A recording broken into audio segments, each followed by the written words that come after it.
আমরা আজ আলোচনা করছি একটা ব্যক্তিগত লেখা নিয়ে।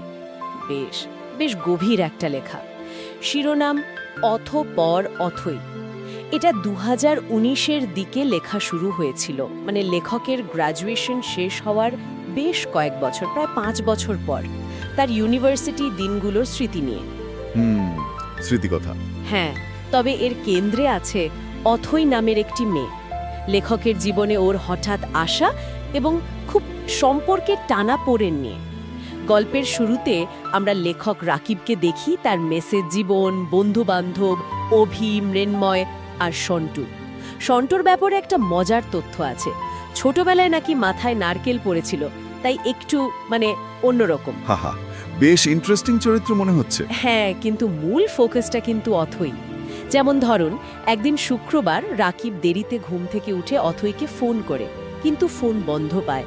বেশ চিন্তা হয় ওর। স্বাভাবিক। পরে সে সন্টুকে নিয়ে ক্যাম্পাসে যায়। সেখানে একটা অডিও গল্প শুনছিল, সূর্যমুখীর মেয়ে। তো সন্টুরও তখন সদ্য ব্রেকআপ হয়েছে, সে আবার সূর্যমুখী চাষ শুরু করেছে। গল্পের চরিত্র আসিরের সাথে অদ্ভুত একটা মিল খুঁজে পায় রাকিব। বাবা, বেশ সিনেম্যাটিক তো। হ্যাঁ, কিন্তু এগুলো আসলে পার্শ্ব প্লট। আসল গল্পটা অথই আর রাকিবের। লেখক অথইকে খুঁজে পান ইনস্টাগ্রামে। ওর প্রোফাইলটা নাকি একদম ডায়েরির মতো লাগছিল। আচ্ছা। তারপর পরিচয় হয়, দেখাও হয়, আর খুব তাড়াতাড়ি ওরা নিজেদের মধ্যে অনেক মিল খুঁজে পায়। সম্পর্কটা গভীর হয়। এটা কিন্তু আজকাল খুব সাধারণ ঘটনা। হুম, অনলাইনে পরিচয়, প্রোফাইল দেখে একটা ধারণা তৈরি হওয়া, তারপর সেখান থেকে সম্পর্ক। তবে হ্যাঁ, এটাও ঠিক যে অনলাইন প্রোফাইল অনেক সময় পুরো ছবিটা দেখায় না।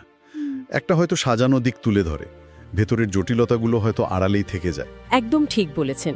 আর সেটাই যেন এখানেও ঘটে। সম্পর্কটা এগোয়ে রাকিব প্রপোজ করে, অথইও রাজি হয়। প্রথম কিছুদিন কয়েক মাস সব দারুণ চলে। কিন্তু তারপরই সমস্যাগুলো শুরু হয়।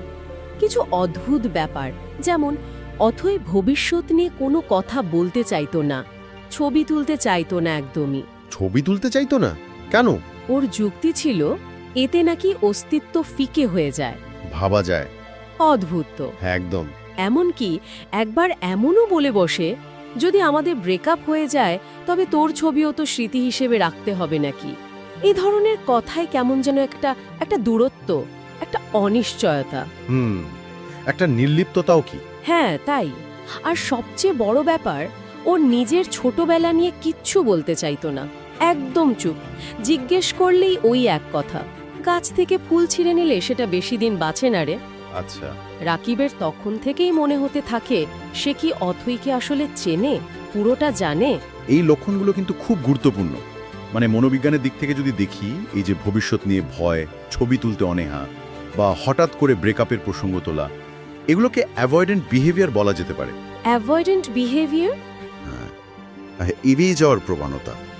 এর পেছনে প্রায়শই গভীর কোনো ভয়, নিরাপত্তাহীনতা বা অতীতের কোনো খারাপ অভিজ্ঞতা লুকিয়ে থাকে। আর ছোটবেলার কথা এড়িয়ে যাওয়াটা, ওটা তো আরও বড় ইঙ্গিত, হয়তো কোনো গভীর ট্রমা বা ক্ষত। আর সেটাই সত্যি বেরোয় রাকিব পরে যেতে পারে অথয়ের এক বান্ধবী ছিল তিন্নি, তার কাছ থেকে। ও কি জানতে পারে? এক ভয়াবহ সত্যি। ছোটবেলায় অথয়ে ওর নিজের মামা ওকে খারাপভাবে স্পর্শ করেছিল। ও মাই গড! আর ও যখন ওর মাকে বলার চেষ্টা করে, তখন ওর মা বিষয়টা কোনো পাত্তাই দেয়নি, উড়িয়ে দিয়েছিল। অবিশ্বাস্য। এই ব্যাপারটা শৈশবের এই ধরনের ট্রমা, বিশেষ করে যখন নির্যাতনকারী পরিবারেরই কেউ হয়, আর শিশুটা যখন মায়ের মতো সবচেয়ে কাছের মানুষের কাছ থেকে সাপোর্ট পায় না, তখন এর প্রভাব যে কতটা ভয়াবহ আর দীর্ঘস্থায়ী হতে পারে, এটা মানুষের আত্মবিশ্বাস, ভরসা করার ক্ষমতা সবকিছু ভেঙে দেয়। পরবর্তী জীবনে সুস্থ সম্পর্ক তৈরি করাটা যে কি ভীষণ কঠিন হয়ে যায়। অথয়ের আচরণে যে বিচ্ছিন্নতা বা ভয়টা দেখা যাচ্ছিল, তার শেকড় সম্ভবত এখানেই। হ্যাঁ, আর রাকিব যখন এইসব জানতে পেরে অথইকে ফোন দেয়, তখন আসলে অনেক দেরি হয়ে গেছে। দেরি হয়ে গেছে মানে? রাকিব ওর বাসায় ছুটে যায়, গিয়ে জানতে পারে অথই আর নেই। সে আত্মহত্যা করেছে। হে ভগবান! একটা নোট রেখে গিয়েছিল শুধু। নোট? কি লেখা ছিল তাতে?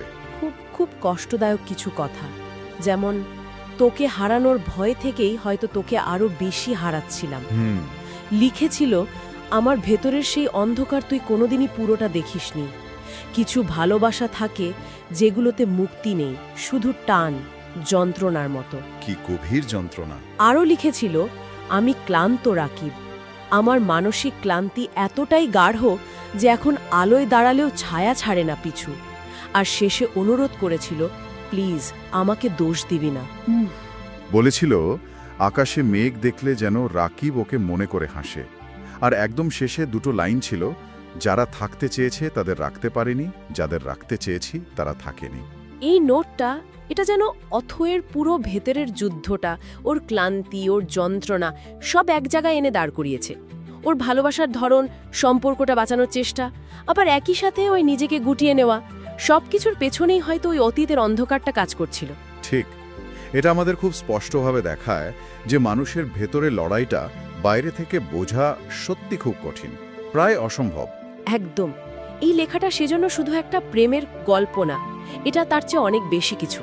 এটা একটা গভীর সংযোগ তৈরির চেষ্টা, লুকানো ট্রমা আর তার মর্মান্তিক পরিণতির একটা দলিল। এই ঘটনাটা আমাদের খুব জোরালোভাবে একটা কথা মনে করিয়ে দেয়। আমরা যাদের আশেপাশে দেখি, হয়তো হাসি মুখে দেখি, তাদের ভেতরেও যে কত গভীর কষ্ট, কত অব্যক্ত যন্ত্রণা থাকতে পারে তা আমরা হয়তো টেরই পাই না। অন্যদের প্রতি একটু সহানুভূতি, তাদের না বলা কষ্টগুলো বোঝার চেষ্টা করাটা, এটা খুব খুব জরুরি। আজকের আলোচনাটা হয়তো এখানেই শেষ করছি, কিন্তু একটা প্রশ্ন রেখে যেতে চাই। আমরা যাদের খুব ভালোবাসি, খুব কাছের মানুষ ভাবি, তাদের ভেতরের জগৎটা, তাদের লুকানো অতীত বা না বলা কষ্টগুলো আমরা আসলে কতটুকু জানি বা জানার চেষ্টা করি?